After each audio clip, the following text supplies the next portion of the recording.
여러분 안녕하십니까? 국정원이 50년 동안 지속되어 왔던 대북 방송을 갑작스럽게 중단했다는 소식 여러분들도 들으셨죠? 이게 단순한 방송 중단이 아니라 북한 주민들의 삶과 또 한반도 전체 정세에 미칠 영향이 엄청날 것 같은데요. 지금부터 차근차근 분석해 보겠습니다. 먼저 팩트부터 정리해 보겠습니다. 최근 보도에 따르면 국정원이 운영해오던 대북 라디오와 TV 방송 7개가 전면 중단됐습니다. 대북 라디오가 중단된 순서들을 보면 7월 5일에 인민의 소리, 또 7월 6일에는 희망의 메아리, 7월 9일에는 자유 FM 방송, 그리고 7월 10일에는 K뉴스가 중단됐고요. 7월 11일에는 자유 코리아 방송 이 중단됐습니다. 그리고 7월 14일 0시를 기해서 대북 TV 방송 이 완전 송출을 멈췄습니다. 이는 이종석 국정원장 취임 단 19일 만에 정말 초고속으로 이루어진 조치입니다. 너무나도 놀라운 속도죠. 자, 그렇다면 국정원은 왜 대북 라디오와 TV를 이 시점에서 완전히 중단했을까요?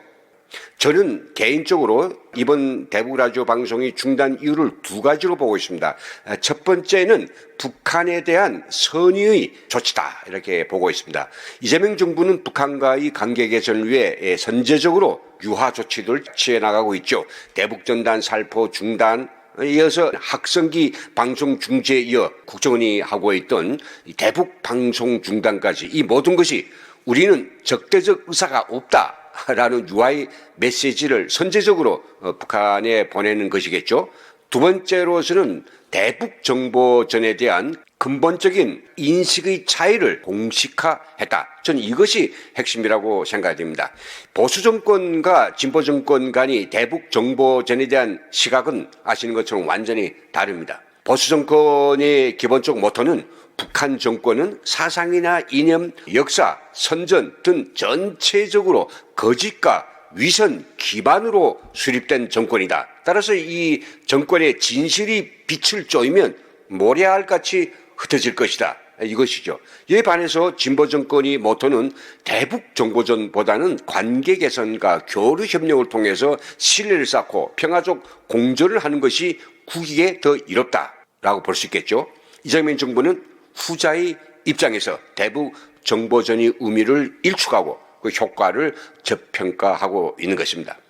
이번 방송 중단은 바로 이런 차이를 공식화한 것이라고 볼 수 있죠. 그렇다면 이번 대북 라디오 텔레비전 방송의 전면 중단이 북한 주민들에게 실질적으로 어떤 영향을 미칠까요? 첫째, 무엇보다도 애청자들의 상실감과 의아함을 증대시킬 것입니다. 국정원이 진행하고 있는 인민의 소리는 50년의 역사를 가진 방송입니다. 북한 내에서 수신 가능한 이 방송이 대략 한 20개 정도가 있는데요. 그 중에서도 인민의 소리는 VOA나 자유아시아 방송보다도 더 많은 애청자들을 보유하고 있습니다. 저도 역시 한 20년간 북한에서 인민의 목소리를 들었습니다. 물론 북한 주민들이 인민의 목소리를 듣는 시청자가 엄청난 것은 아니지만은 그 위험한 속에서 목숨을 내걸고 자유의 목소리를 듣기 위해서 50년간 들었던 바로 그 방송이 아니겠습니까? 근데 그게 어느 날 갑자기 송출을 멈췄다. 그럼 얼마나 아쉬울까요?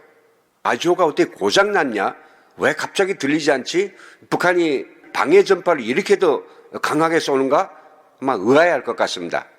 둘째는 대북용 고품질 콘텐츠의 소실입니다. 여기가 정말 중요한 부분입니다. 국정원이 국고로 진행하는 이 방송의 품질은 여느 민간 대북 방송보다 차원이 달랐습니다. 생각해 보십시오. 민간 대북 방송은 몇 명의 작가들이나 성우들이 만들어내는 방송이지만 국정원 대북 방송은 수십 명의 전문 작가들, 성우, 연예인들이 만들어내는 방송입니다. 그러니까 품질이 훨씬 높을 수밖에 없었죠. 저는 북한에서 그걸 통절하게 느꼈습니다. 그래서 인민의 소리 방송을 많이 듣는 거죠. 일반적으로 뭐 기사를 읽어주고 음악을 틀어주는 그런 방식이 아니라 인민의 소리에서는 방송 이 극도 있고 코미디, 꽁트, 드라마 같은 다양한 프로그램들이 나오기 때문에 정말 재밌습니다. 그래서 민간 대국방송에서는 예산 부족으로서 도저히 시도조차 할 수 없는 수준의 프로그램들이 인민의 소리 방송에서는 나오는 것입니다. 근데 이게 중단되면서 전달되는 정보의 양과 질이 급격히 떨어지게 됩니다. 대북 라디오를 청취하는 북한 주민들이 애월하지 느끼던 재미와 몰입감마저 사라지게 되는 것입니다. 그리고 세 번째는 체제 위험 요소의 자발적 제거라고 생각됩니다. 이게 정말 가장 심각한 문제인데요. 북한 주민들이 위험을 무릅쓰고라도 유일하게 청취할 수 있었던 대북 TV까지 중단함으로써 북한 독재 정권이 가장 위협적으로 생각하던 그 요소, 그것을 대한민국이 스스로 제거해 준 셈이 됩니다. 북한 주민들은 더 이상 외부 세계를 생동하게 이해할 수 있었던 영상 소스를 접할 수 있는 기회를 잃게 됐습니다. 이것은 북한 정권 입장에서는 고마운 일이 되겠지만은 북한 주민들에게는 정보 접근권을 박탈당하는 결과를 낳게 됩니다. 대북 방송을 정말로 중단해야 될까요? 우리가 잊고 있는 것이 있습니다. 북한 주민들은요, 일제의 35년간의 식민 통치에서 또다시 80년간 대를 이어서 독재 통치 아래에서 신음하고 있습니다. 총 115년간 자유를 모르고 살아온 우리 동포들입니다. 만약 우리에게 이들에 대한 조그만 불쌍한 마음과 동정심이 남아있다면 독재자와 흥정해서 우리 대한민국의 평온만을 얻으려 해서는 안 되지 않을까요? 솔직히 안 되는 게 아니라 불가능하기 때문입니다. 역대 민주당 정권들에서 북한과의 관계 개선, 평화적 공존 다 해보지 않았습니까? 그렇다면 이게 왜 불가능할까요? 딱 한 가지입니다. 북한은 평화적 통일이 아니라 주체적 적화 통일만을 통일로 보기 때문이죠.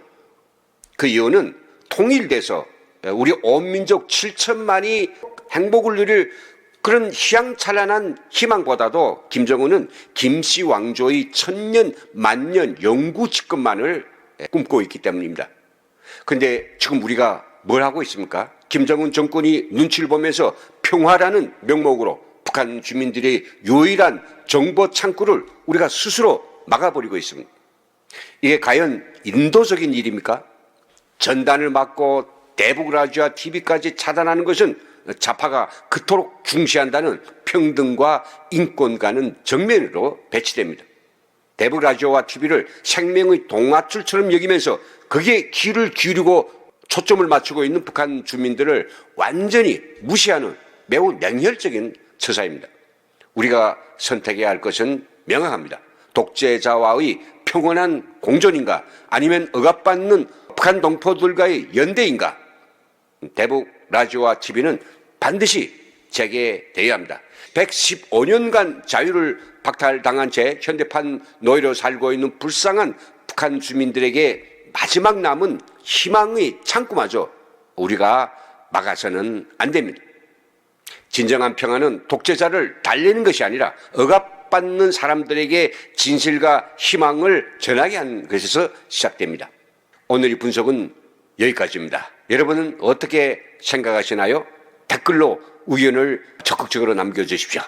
그러면 다음에 또 진지한 사건과 이야기를 가지고 찾아오겠습니다. 함께 시청해주신 여러분 대단히 감사합니다.